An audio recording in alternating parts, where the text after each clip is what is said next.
So, it's Halloween, time of year where everyone decorates their house and spooky stuff, and little bratty children come to their house and demand them sweets that they don't deserve, and if they don't get these sweets, they'll do something stupid like throw eggs at the house or something. Yeah, I really don't care much for that. But hey, at least they have good horror films coming out. Oh, right, forgot. Well, I guess there's only one place to go to now. To the magical place known as the internet. Creepypasta. Now, do I really need to explain what creepypasta is? Well, in a nutshell, it's basically a creepy story that originated on the internet, and some of them have quite large fan bases surrounding them. So since it's Halloween, I decided to count down my top 10 favourite creepypastas. So enough of this boring intro and let's begin.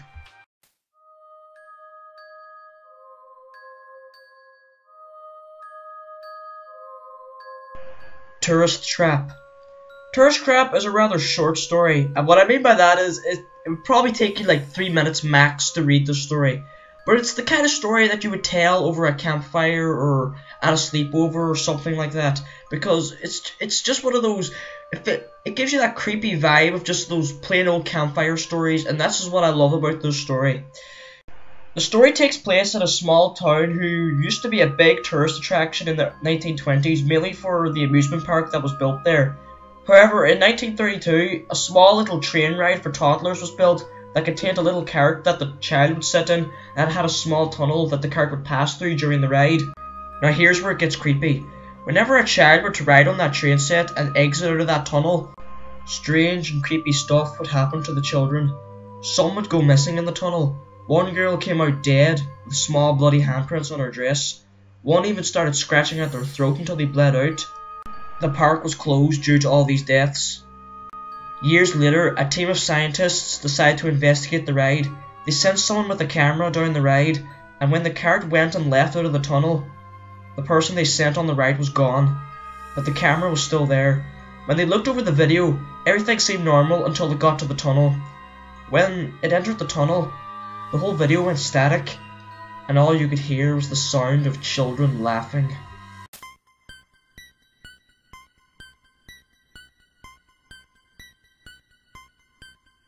Hypnos Lullaby.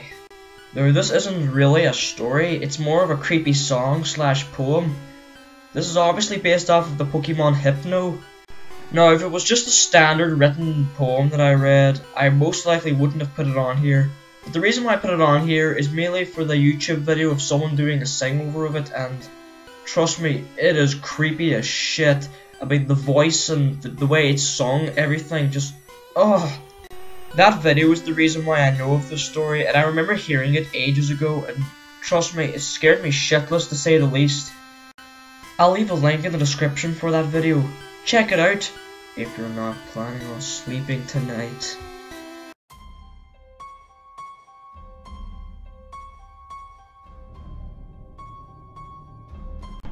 Normal porn for normalpeople.com. Don't let the title of this story fool you. Although it may sound silly, trust me, it's not. The story starts with our protagonist receiving an email telling him about the website normalpornfornormalpeople.com and giving him a link to it. What he found was a generic website that looked very unprofessional and very lazily made. All he could find on the site was a really long written rant that went on for pages. The person was looking through to see if he could find anything interesting on the site. The person was about to exit out of the tab, but when he noticed something, each word on the rant was its own link, each link leading to a video.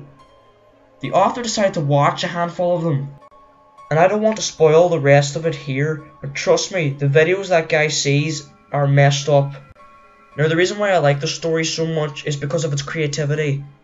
At first, when I first read the story, I was expecting the videos to be like people getting murdered and stuff like that. But instead, the videos start off just plain weird, and as the story progresses, they gradually get more messed up and creepy, especially the last one. So yeah, I recommend this story to anyone who would like a good dose of the nightmare fuel.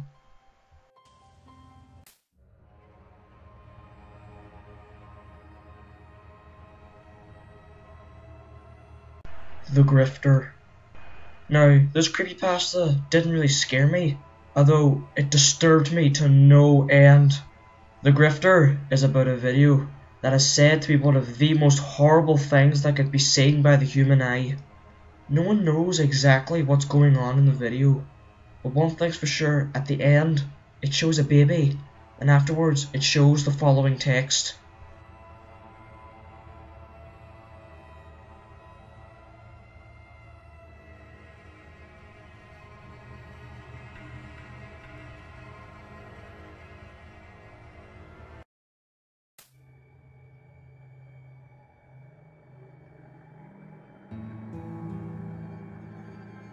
A game of flashlight tag. Now, this is a story I believe is extremely underrated, and I believe it should get more attention. But what really got me with the story is because I remember going to my cousin's house a lot whenever I was younger, who happened to live in a housing estate, and we would play games with the other children in that housing estate, and I do believe we did play flashlight tag at one point. The story starts with the protagonist, who was a child at the time, was playing a game of flashlight tag with the other kids on the street. Everything was going fine until the protagonist saw a strange figure wandering around. And let's just leave it there. Just like normal porn for normalpeople.com, I wish not to spoil the rest for you, but let me tell you this, the ending will have you shocked. And the thing I like most about this story is how realistic it feels. There's nothing paranormal or anything that's out of the norm in the story. It truly feels like something like this could happen in real life. And I don't know about you, but I find that more creepy than anything else.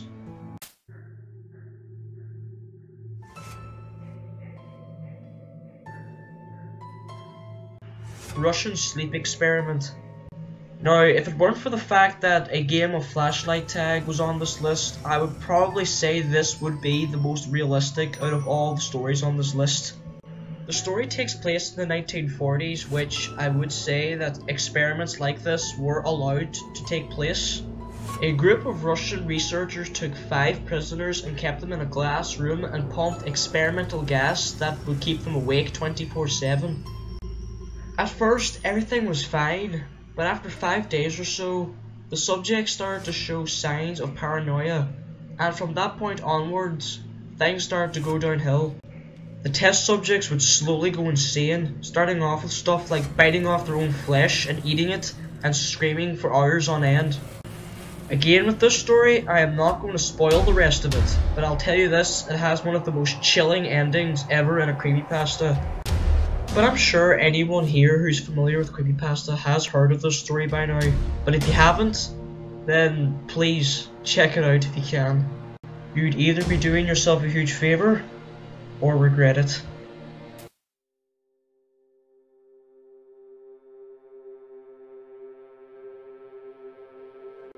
Mr. Widemouth. This was one of the first creepypastas I've ever read, and ever since the day I read it, I freaking loved it. My favourite part about this story is Mr. Widemouth himself. He's just one of those characters that, weirdly enough, seems so innocent but so creepy at the same time. The story is about a 5-year-old boy who was coming down with a fever and his family was on the process of moving house. While he was lying sick in bed, the boy met Mr. Widemouth. The boy describes Mr. Widemouth to look kinda like a Furby, but have a large, wide mouth, hence his name.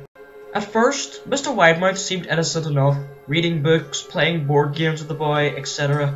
But after a while, he started to try and get the boy to do dangerous things, and in most cases, it would have got the boy killed. For instance, he tried to get the boy to juggle kitchen knives.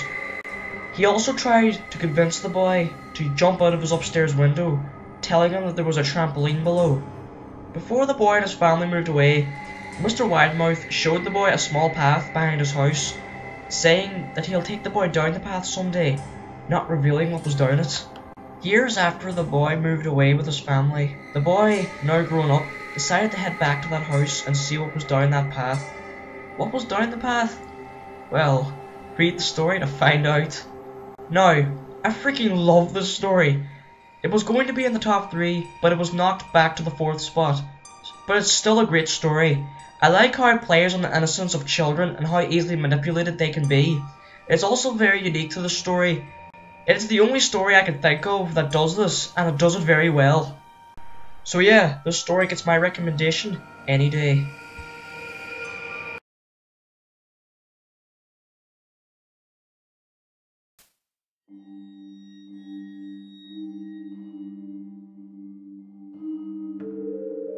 The strangest security tape I have ever seen.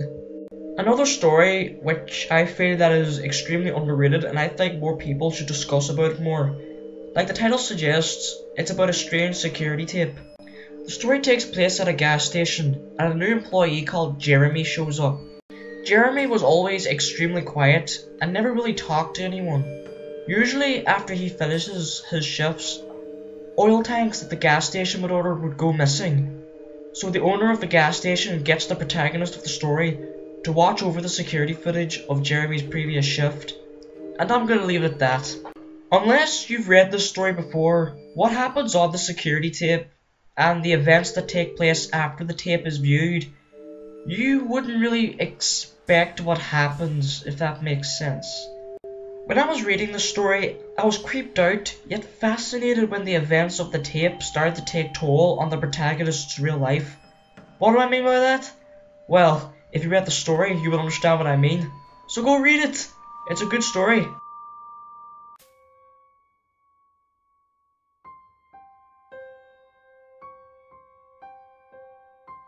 Candle Cove. I'm pretty sure most people watching this has heard of this story, and if you haven't read it then, what are you doing here? Go read it! It's an amazing story.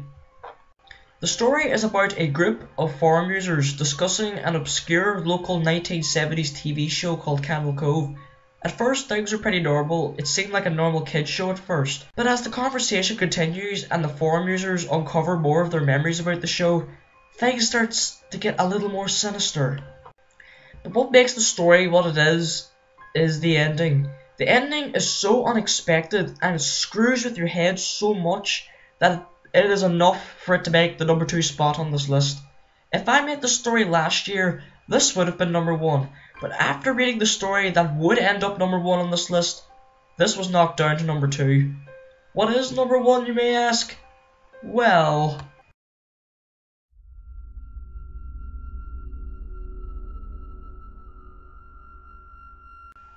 "1999". This is definitely the longest creepypasta I have sat and read all the way through in one sitting. It takes a great story in order for me to sit down and read it all the way through without getting bored or looking up a reading on YouTube or something like that. The story is just that good. The story consists of a blogger who goes by the name of Elliot, who is researching a strange local TV station that he used to watch when he was a kid back in 1999.